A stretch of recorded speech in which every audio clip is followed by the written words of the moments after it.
남편이 쓰러진 건 작년 11월 아침이었다. 욕실에서 나는 둔탁한 소리를 처음엔 뭔가 떨어진 것으로 생각했다. 부엌에서 아이들 도시락을 싸던 손을 멈추고 문을 열었을 때 남편은 세면대를 붙잡은 채 바닥에 주저앉아 있었다. 오른손이 작게 떨리고 있었다. 말을 하려는데 소리가 나오지 않았다. 뇌경색이었다. 생명은 건졌다.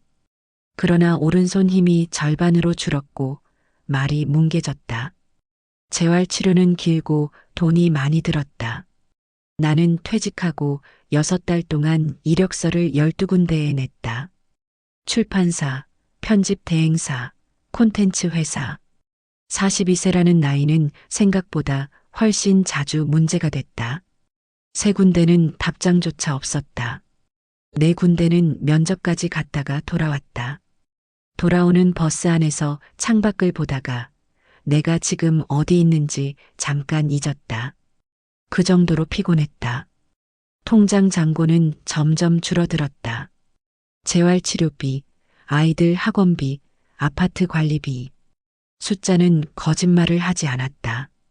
나는 매달 말이 되면 가계부를 펼쳐놓고 오래 들여다보는 습관이 생겼다. 줄어드는 숫자를 보면서 뭔가를 생각하는 게 아니라 그냥 봤다.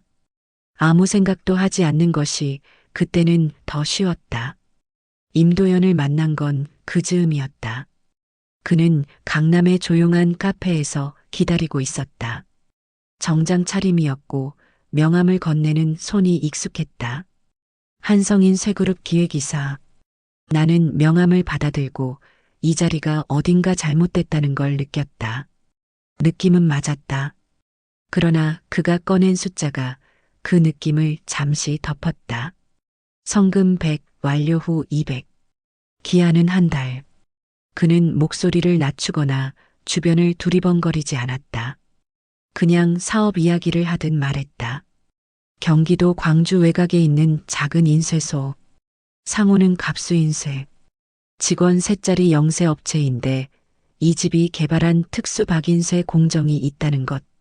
납박이나 UV박 같은 기존 방식과 다른 소재 손상 없이 정밀도를 높인 공정. 아직 특허 등록이 안 된 상태라는 것. 그 공정의 기록 파일을 사진으로 찍어오면 된다고 했다. 나는 커피잔을 내려놓고 잠깐 그를 봤다. 그의 설명은 매끄러웠다. 위협하는 말 한마디 없이, 불법이라는 단어 한 번 없이. 그게 더 불편했다. 사람이 이렇게 정연하게 나쁜 일을 설명할 수 있다는 게. 그럼에도 나는 자리에서 일어나지 않았다. 다음 달 재활치료비가 머릿속을 지나갔다. 아이들 얼굴이 스쳤다. 그 계산을 하는 자신이 싫었지만 손은 이미 가방을 여전히 무릎 위에 올려둔 채였다. 사흘 후 나는 이력서를 들고 갑수인쇄 앞에 섰다. 인쇄소는 생각보다 작았다. 단층 건물의 낡은 간판. 흰 바탕에 검은 고딕체로 쓰인 상호의 한쪽 모서리가 들뜬 채였다. 문을 열자 잉크 냄새가 먼저 났다. 오래된 기름과 종이가 섞인 냄새. 안쪽에서 기계 돌아가는 소리가 낮게 울렸다. 규칙적이고 두꺼운 소리였다. 사무 공간은 협소했다. 책상 2개, 낡은 컴퓨터, 한쪽 벽을 빼곡하게 채운 납품 샘플 파일들. 나는 그 공간을 한번 훑었다. 서랍은 책상마다 3개씩. 잠금 장치가 있는 건 대표 책상 아래쪽 하나뿐이었다. 나는 그걸 눈에 담고 시선을 다른 곳으로 옮겼다. 오갑수는 안쪽 인쇄실에서 나왔다. 68세. 키가 크지 않고 등이 조금 굽었다. 작업복에 잉크 자국이 있었다. 나는 그를 처음 보는 순간 이 일이 생각보다 쉬울 거라고 막연하게 판단했다. 나이든 소규모 업체 대표, 관리도 허술할 것이고 낯선 사람을 경계하는 감각도 무뎌졌을 거라고. 그 판단은 이력서를 건네고 3분 만에 흔들렸다. 그는 이력서를 아주 천천히 읽었다. 나는 그 시간이 불편했다. 그가 무엇을 보고 있는지 알 수 없었다. 잠시 후 그는 이력서를 책상 위에 내려놓고 납품 목록 한 장을 내밀었다. 교정 오류를 찾아보라는 말이었다. 나는 3분 안에 2군데를 짚었다. 그는 확인하고는 목요일부터 나오라고만 했다. 월급도 수습 기간도 업무 범위도 먼저 말하지 않았다. 인쇄소를 나오는 길에 뭔가 가볍지가 않았다. 취업이 됐는데도 목요일 아침 일찍 도착했다. 인쇄실 쪽에서 이미 기계 소리가 나고 있었다. 강 씨가 먼저 와 있었다. 인쇄실 직원으로 이 인쇄소에서만 30년을 일한 사람이었다. 머리가 반쯤 희고 손마디가 굵고 손등 피부가 두꺼웠다. 나를 보더니 고개를 한번 끄덕이고 다시 기계로 돌아갔다. 그 동작이 너무 자연스러워서 오히려 편했다. 아무것도 묻지 않는 사람. 처음에는 그게 좋았다. 오전 10시쯤 정우가 들어왔다. 22~23살쯤 되어 보이는 청년. 보청기를 끼고 있었다. 선천성 청각 장애가 있다는 건 나중에 알았다. 그는 나를 보더니 어색하게 웃으면서 목례를 했다. 그리고 별다른 말 없이 인쇄실로 들어가 강 씨 옆에 섰다. 두 사람은 말이 거의 없었다. 신호를 주고받는 것처럼 서로의 위치와 동작을 보면서 일했다. 나는 오전 내내 오갑수가 두고 간 파일을 정리했다. 납품 거래처 목록, 발주 현황, 미수금 내역. 들여다볼수록 재정 상태가 선명해졌다. 미수금이 넉 달치 넘게 쌓여 있었고 신규 거래처는 반년째 없었다. 폐업 소문이 돈다는 게 이해됐다. 이 인쇄소는 버티고 있는 게 아니라 천천히 가라앉고 있었다. 점심은 각자 먹었다. 오갑수는 어딘가 나갔다가 돌아왔고 강 씨는 편의점 도시락을 자기 자리에서 먹었고 정우는 집에서 싸온 도시락을 인쇄실 한쪽 구석에 앉아 먹었다. 나는 근처 분식집에서 국수 한 그릇을 먹었다. 5,000원이었다. 창가 자리에 앉아 국수를 먹으면서 오갑수 대표를 생각했다. 그가 이력서를 읽던 눈빛, 교정 테스트를 내밀 때의 무표정. 그 사람은 뭔가를 보고 있었다. 내가 보여주려던 것 이상의 무언가를. 오후에 자리로 돌아와 파일 정리를 마저 하다가 책상 옆 낮은 서가에서 낡은 장부 묶음을 발견했다. 연도별로 묶인 납품 장부였다. 특별히 찾으려 한 게 아니었다. 서가 정리를 하다가 손에 닿았고 습관처럼 펼쳤다. 2003년이라고 적힌 장부였다. 거래처 이름들이 줄줄이 나왔다. 출판사, 관공서, 기업 홍보물 업체. 페이지를 몇 장 넘기다가 손이 멈췄다. 이문구 인쇄기획. 숨이 잠깐 막혔다. 아버지 상호였다. 내가 15살 때 부도로 문을 닫은 그 이름이었다. 나는 장부를 덮었다. 천천히 아무 일도 없다는 듯이 제자리에 꽂고 손을 걷었다. 고개를 들었을 때 오갑수가 인쇄실 쪽에서 나오고 있었다. 나는 모니터로 시선을 돌리고 키보드 위에 손을 올렸다. 손이 떨리는 게 느껴졌다. 아버지는 사업이 안 돼서 망했다고 나는 그렇게 알고 자랐다. 다른 설명을 들은 적이 없었다. 일찍 돌아가셨고 남은 건 빚과 짧은 기억뿐이었다. 아버지의 실패는 그냥 실패였다. 오랫동안 그렇게 정리하고 살았다. 그런데 아버지의 상호가 이 인쇄소의 2003년 장부에 있었다. 거래처로 있었던 건지 다른 관계였던 건지 장부 한 줄로는 알 수 없었다. 퇴근하는 버스 안에서도 그 생각이 떠나지 않았다. 집에 돌아와 남편이 소파에 기대어 TV를 보는 모습을 봤다.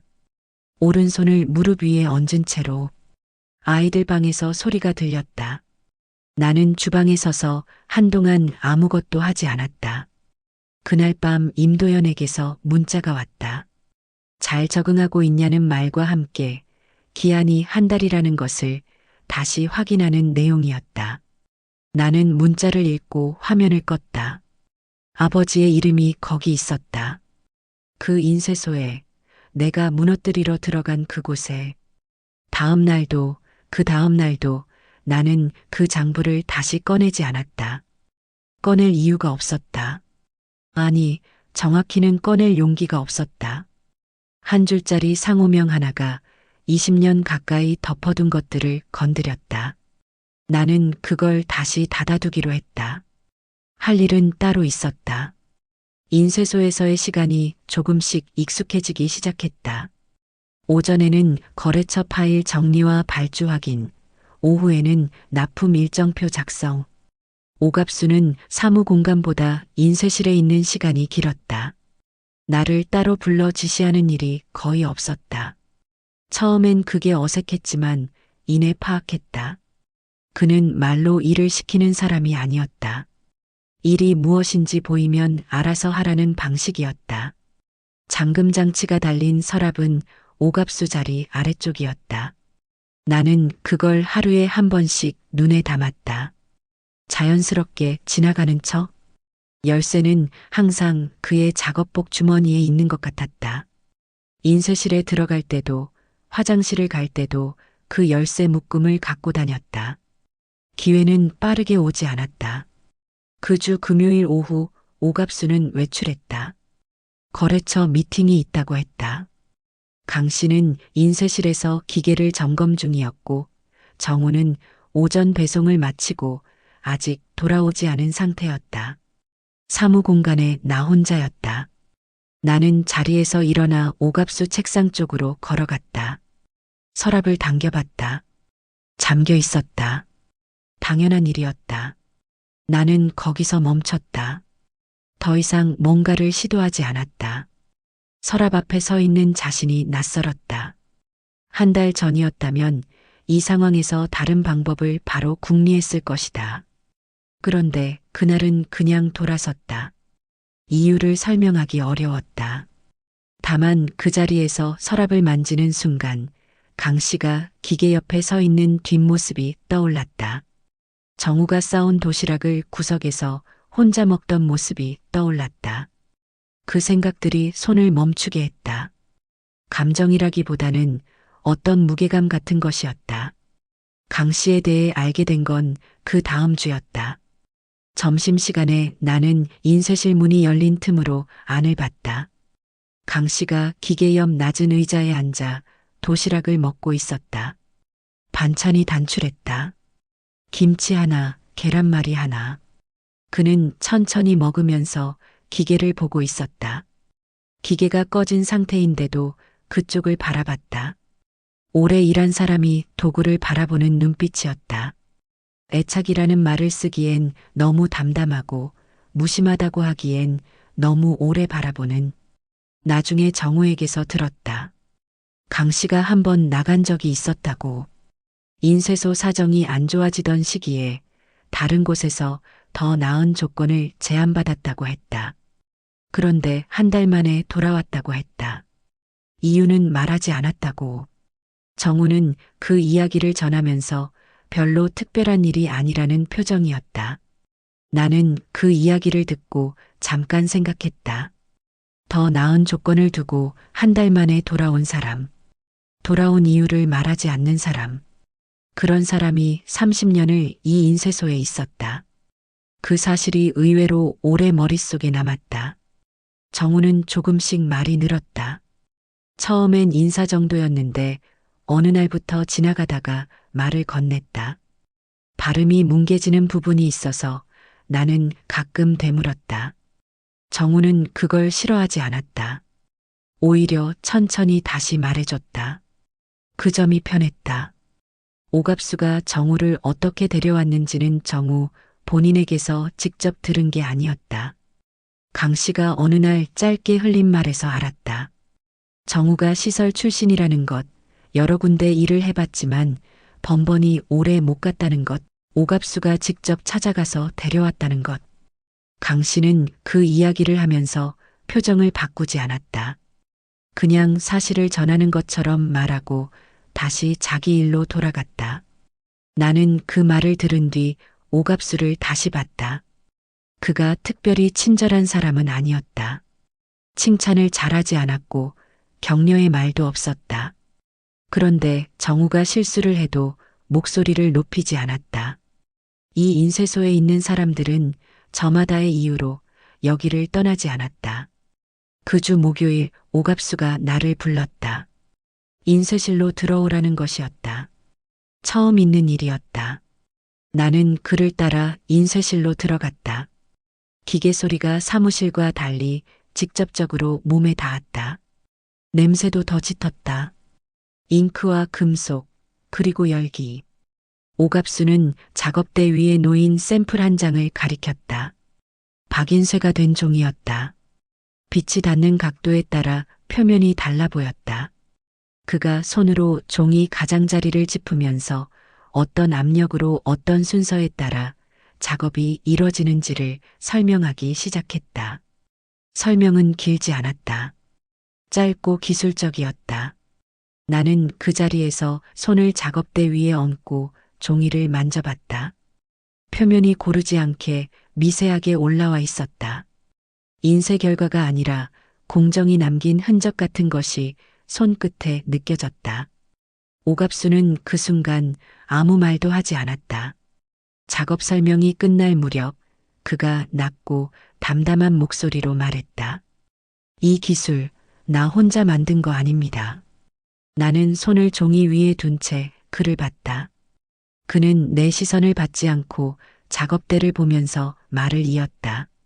오래전에 함께 만들었다고 했다. 수년 동안 같이 시행착오를 거쳤다고 했다. 그 사람이 먼저 특허를 준비했는데 대형 업체가 법무팀을 앞세워 끼어들었다고 했다.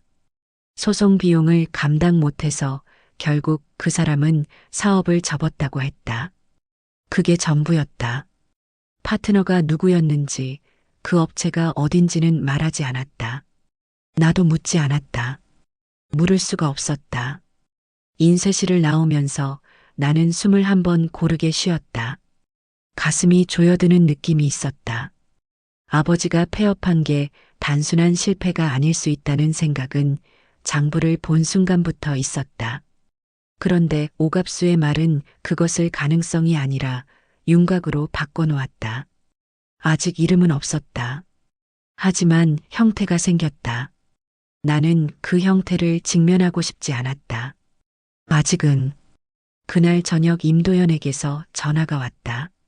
목소리는 여전히 매끄러웠다. 어떻게 지내냐는 말도 고생한다는 말도 없었다. 기한을 3주로 조정한다는 말이 먼저 나왔다. 생각보다 시간이 걸리는 것 같다면서 다음 주 안에 파일 위치만이라도 특정해 달라고 했다. 나는 아무 말도 하지 않았다. 전화기를 귀에 댄 채 창밖을 봤다. 임도연은 잠깐의 침묵을 두고 한마디를 더했다. 성금이 이미 들어갔으니 이후 진행이 없으면 남편 명의 보증권이 어떻게 될지는 알고 있을 거라고. 그게 임도연의 방식이었다. 전화를 끊고 소파에 앉았다. 남편은 이미 잠들어 있었다. 아이들 방에서도 소리가 없었다. 집안이 조용했다. 나는 오갑수의 말을 다시 떠올렸다. 대형 업체가 법무팀을 앞세워 끼어들었다고 했다. 소송 비용을 감당 못해 사업을 접었다고. 그리고 임도연이 속해 있는 한성인 쇠그룹. 그 둘이 연결되는지 아닌지 나는 아직 몰랐다. 확인한 것이 아무것도 없었다. 그런데 한 가지는 확인하고 싶었다. 오갑수의 파트너가 누구였는지. 다음 날 아침 나는 인쇄소에 일찍 도착해 서가에서 장부 묶음을 다시 꺼냈다. 2003년 장부가 아니었다. 그보다 앞선 것들을 찾았다. 1999년, 2000년. 페이지를 천천히 넘겼다. 거래처 목록 사이에서 다른 형태의 기록을 찾았다. 납품 내역이 아니라 공동 작업 비용을 정산한 것 같은 메모가 몇 군데 끼워져 있었다. 손으로 적힌 메모였다. 오갑수의 글씨와 달랐다. 다른 사람의 필체였다. 나는 그 메모를 들고 오래 봤다. 필체를 알아볼 수 있었다. 아버지의 글씨였다. 공동 작업 비용을 정산한 것 같은 내용이었다. 재료비, 시험 인쇄 비용, 외주 검증 비용. 금액 옆에 날짜가 적혀 있었다. 1999년 11월부터 2001년 3월까지 2년 가까이의 기록이었다. 나는 그 메모를 장부 사이에 다시 끼워 넣었다. 천천히 원래 있던 자리에. 그리고 서가에 꽂았다. 오갑수가 말했던 파트너. 수년간 함께 시행착오를 거쳤다던 사람. 특허를 준비했다가 대형 업체의 법무팀에 막혀 사업을 접었다던 그 사람. 이름은 아직 들은 적이 없었다. 하지만 이제 이름을 확인할 필요는 없었다.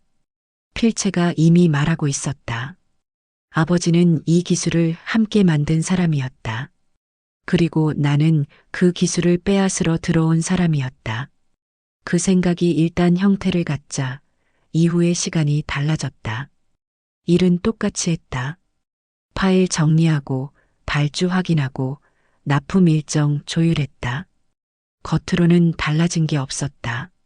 하지만 오갑수가 인쇄실에서 나올 때, 강 씨가 기계를 닦을 때, 정우가 작업대 앞에 서 있을 때, 그 장면들이 이전과 다르게 눈에 들어왔다. 내가 이곳에서 하려던 일이 이 사람들에게 어떤 영향을 주는지 전에는 생각하지 않으려 했던 것들이 이제 자꾸 따라왔다. 임도연이 원하는 건 공정 기록 파일이었다. 그 파일을 그가 가져가면 특허를 먼저 등록할 수 있었다. 그렇게 되면 갑수인쇄는 자기들이 만든 기술을 쓰면서도 특허료를 내거나 아니면 그 기술 자체를 포기해야 했다. 이 인쇄소가 버티고 있는 마지막 이유 중 하나가 그 공정이었다. 그게 무너지면 강씨도 정우도 더 이상 여기 있을 수 없게 된다. 금요일이 됐다. 오갑수는 오전 중에 외출하겠다고 했다. 분기거래처 미팅이 있다고 오후 늦게 돌아온다고 했다. 강 씨는 이미 인쇄실에서 기계를 돌리고 있었고 정우는 오전 배송을 나간 상태였다. 사무 공간에 나 혼자였다. 지난주와 같은 구도였다. 나는 자리에 앉아 모니터를 켰다. 화면을 보는 척하면서 시간이 가는 걸 느꼈다. 오갑수의 차가 주차장을 빠져나가는 소리가 들렸다.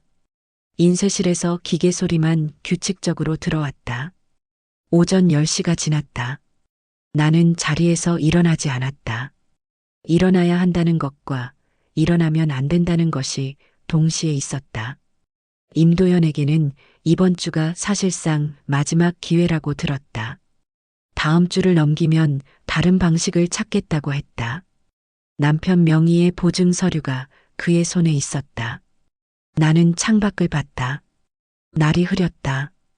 그날 오후 임도연에게 문자를 보냈다.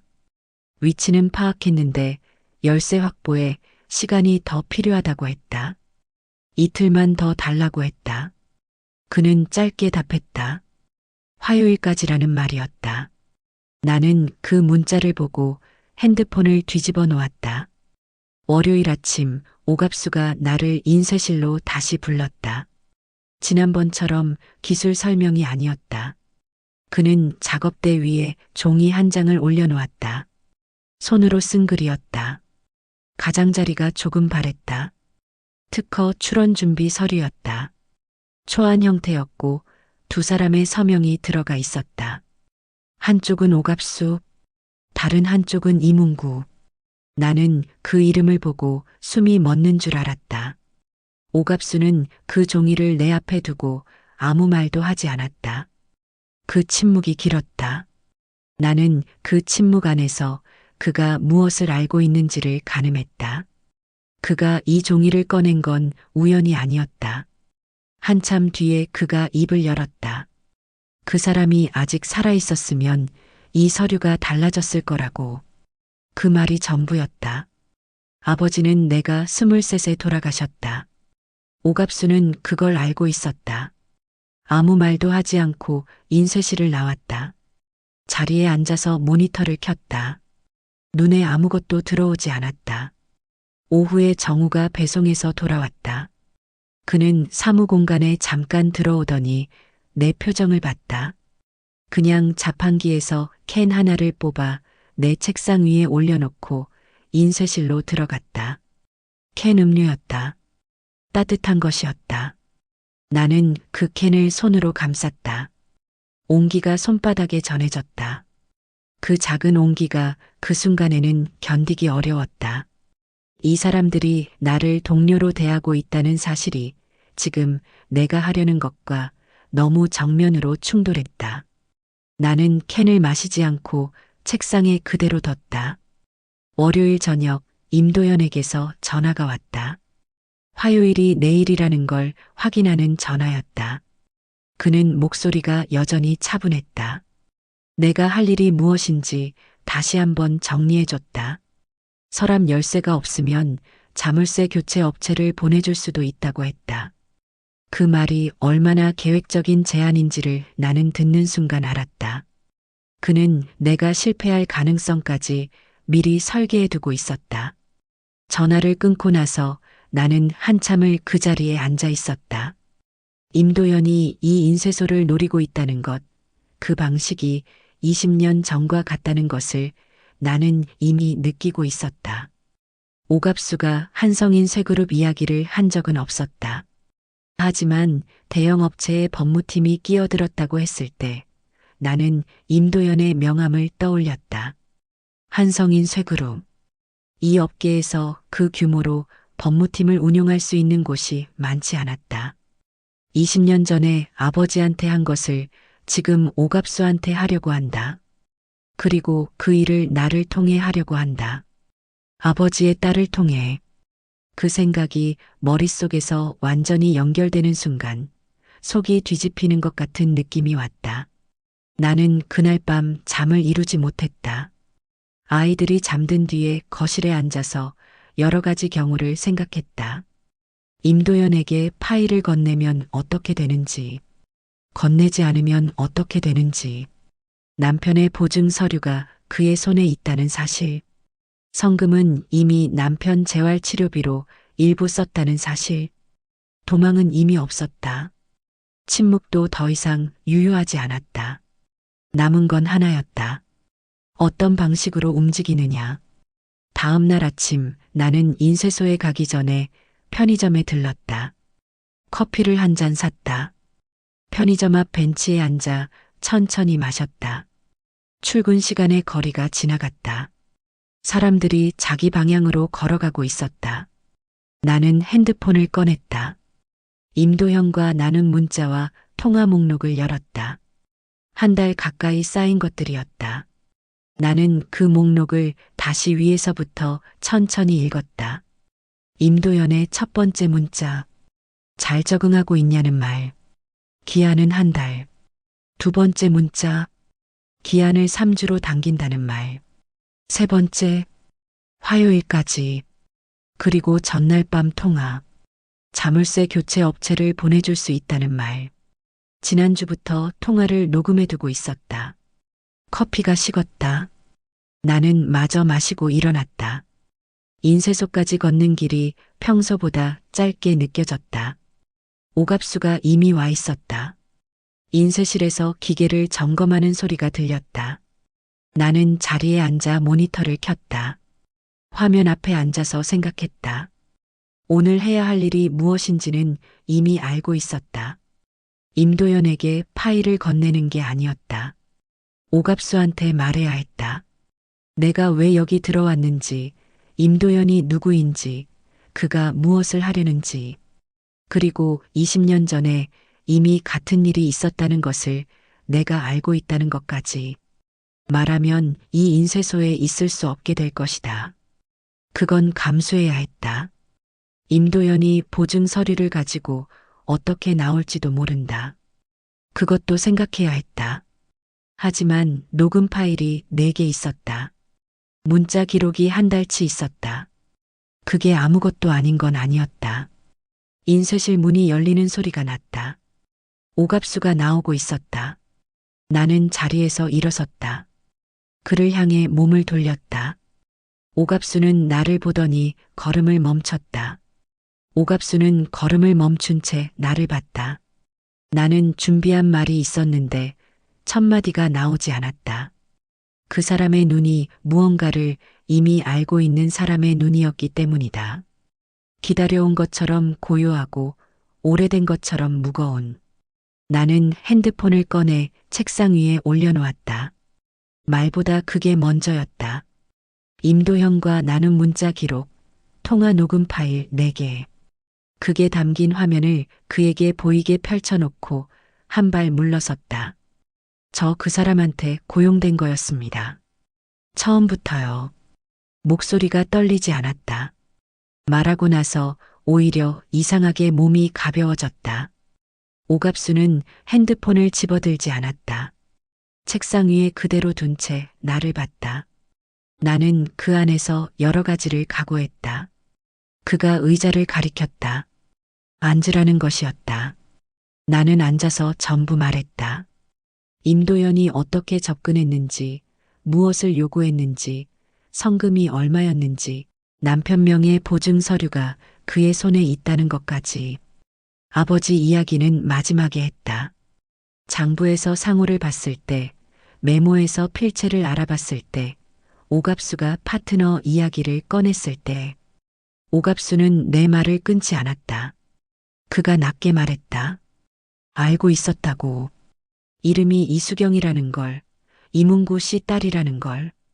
이력서, 주소와 나이를 보고 짐작했고, 첫날 교정 테스트를 할 때 손을 보고 확신했다고 했다. 나는 그 말을 듣고 잠시 아무것도 하지 못했다. 알면서 채용했다. 이 사람은 내가 무엇을 들고 왔는지도 알면서 그럼에도 인쇄실로 불러서 기술을 가르쳐줬다.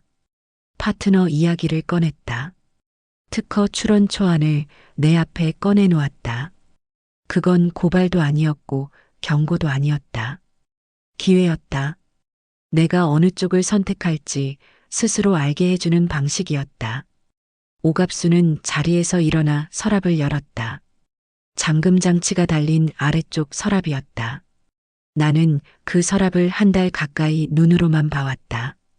그가 꺼낸 건 파일 하나였다. 공정 기록 파일. 임도연이 원하던 것이었다. 그는 그걸 책상 위에 올려놓고 나를 봤다. 두 사람이 수년에 걸쳐 기록한 것들이었다. 재료 배합 비율, 온도 조건, 압력 수치, 그리고 그 옆에 빼곡하게 적힌 실패 기록들. 잘못된 조건, 버린 샘플, 다시 시작한 날짜. 성공보다 실패의 기록이 훨씬 많았다. 파일 앞 페이지에 두 사람의 이름이 적혀 있었다. 오갑수, 이문구. 나는 그 이름을 손끝으로 짚었다. 임도연에게는 그날 오후 내가 직접 연락했다. 만나자고 했다. 인쇄소 근처 카페를 지정했다. 그는 별 의심 없이 왔다. 파일을 가져오는 줄 알았을 것이다. 나는 테이블에 핸드폰을 올려놓았다. 통화 녹음 파일과 문자 기록이 열려있는 화면이었다. 그리고 오갑수가 내준 특허 출원 초안 사본. 1999년부터 2001년까지의 공동작업 정산 메모 사본. 그 문서들에 두 사람의 이름이 모두 기재되어 있었다. 임도연의 얼굴이 처음으로 흔들렸다. 매끄러운 사람의 표면에 처음 생기는 균열 같은 것이었다. 나는 말을 길게 하지 않았다. 20년 전 한성인쇄그룹이 이 기술을 어떻게 무력화하려 했는지, 그 방식이 지금 임도연이 하려는 것과 구조적으로 동일하다는 것. 그걸 입증할 자료가 이미 정리돼 있다는 것. 그리고 녹음 파일에는 그가 자물쇠 교체 업체를 보내주겠다고 한 말까지 들어있다는 것. 임도연은 한동안 테이블 위를 봤다. 뭔가를 계산하는 것 같았다. 그가 남편 보증건을 꺼내려다가 멈췄다. 나는 그 전에 한마디를 먼저 했다. 그 서류 쓰시면 이 녹음이 어디로 갈지는 생각해 보셨겠죠. 그는 더 말하지 않았다. 카페를 나갔다. 보증 서류는 일주일 뒤 내 메일로 반환 처리됐다. 법적 조치는 없었다. 아마 그쪽에서도 이 일이 외부로 나오는 게 더 불리하다는 계산이 섰을 것이다. 인쇄소로 돌아간 건 다음 날이었다. 사직서를 품에 안고 인쇄소로 들어갔다. 문을 열었을 때 잉크 냄새가 났다. 기계 소리가 들렸다. 달라진 게 없었다. 강 씨가 인쇄실에서 나오다가 나를 봤다. 평소처럼 고개를 끄덕이며 인사했다. 정우는 작업대 앞에 있었다. 나를 보더니 씩 웃었다. 왔냐는 표정이었다. 오갑수는 자기 자리에 앉아 있었다. 내가 들어오는 걸 봤다. 고개를 끄덕이며 내 의자를 가리키며 앉으라는 손짓이었다. 나는 내 자리에 앉아 컴퓨터를 켰다. 밀려있는 발주 파일이 3개 있었다. 처리하기 시작했다. 그 하루가 이상하게 평온했다. 큰일이 있었던 뒤에 평온함이 아니라 오래 긴장해 있던 몸이 처음으로 제 자리를 찾은 것 같은 평온함이었다. 오갑수가 나를 부른 건 퇴근 무렵이었다. 인쇄실이 아니었다. 창고 쪽 작은 공간이었다. 선반에 오래된 물건들이 쌓여 있었다. 그가 선반 위에서 무언가를 꺼냈다. 낡은 노트였다. 표지가 닳고 모서리가 뭉개져 있었다. 이문구 씨 노트라고 했다. 공정 개발 초기에 쓰던 것이라고. 정식 기록 파일을 만들기 전에 개인적으로 메모하던 것이었다고. 그는 그 노트를 내게 건넸다. 나는 받아들고 표지를 봤다. 아버지의 글씨로 날짜가 적혀 있었다. 1999년 4월. 아버지가 사업을 정리하기 2년 전이었다. 오갑수는 그 노트를 왜 가지고 있었냐는 걸 설명하지 않았다. 이 사람이 20년 동안 그걸 버리지 않았다는 사실이 어떤 설명보다 더 많은 것을 담고 있었다. 창고를 나오는데 그가 등 뒤에서 짧게 말했다. 그 사람 손재주가 좋았어요. 딸도 그렇고. 그 말에 가슴이 뭉클해졌다. 그로부터 2달이 지났다. 특허 출원은 오갑수의 이름과 이문구의 이름으로 함께 준비됐다. 이문구는 이미 세상에 없었지만 공동개발자 기록은 지워지지 않는다고 변리사가 설명했다. 정산 메모와 초안 서류, 그리고 공정 기록 파일에 남겨진 필체들이 근거가 됐다. 나는 그 과정에서 자료 정리를 도왔다. 인쇄소는 그 무렵 거래처가 한 군데 새로 생겼다. 작은 독립 출판사였다. 특수 박인쇄 샘플을 보고 직접 연락을 해왔다고 했다. 기사가 나간 것도 광고를 한 것도 아니었다. 강 씨가 그 소식을 전하면서 활짝 웃었다. 그게 이 사람한테서 보기 힘든 표정이었다. 어느 날 오후 정우가 납품 장부에 3권을 펼쳤다. 표지에 날짜를 적고 첫 페이지 상단에 거래처 이름을 천천히 써내려갔다. 보청기를 낀 채로 집중하는 옆모습이었다. 글씨는 또박또박했다. 나는 그 모습을 보다가 자리에서 일어났다. 아버지의 노트를 가방에서 꺼냈다. 집에서 여러 번 읽었던 것이었다. 개발 초기의 메모들, 실패한 실험 기록들, 여백에 적힌 짧은 생각들. 노트의 절반쯤에서 기록이 멈춰 있었다. 폐업하던 해였다. 나는 그 노트를 책상 위에 올려놓고 뒷부분을 펼쳤다. 비어있는 페이지들. 아버지가 채우지 못한 자리들이었다. 서랍에서 볼펜을 꺼냈다. 오늘 날짜를 적었다. 그리고 새 거래처에 들어갈 인쇄 작업 사양을 조금씩 옮겨 적기 시작했다. 같은 페이지의 연장이었다. 인쇄실에서 기계가 돌아가는 소리가 들렸다. 정우가 장부를 채우는 소리가 들렸다. 오갑수가 무언가를 점검하는 소리가 들렸다. 잉크 냄새가 났다. 나는 노트 위에 볼펜을 놓으며 눈을 감고 잠시 그 소리들을 들었다. 함께 해주셔서 감사합니다.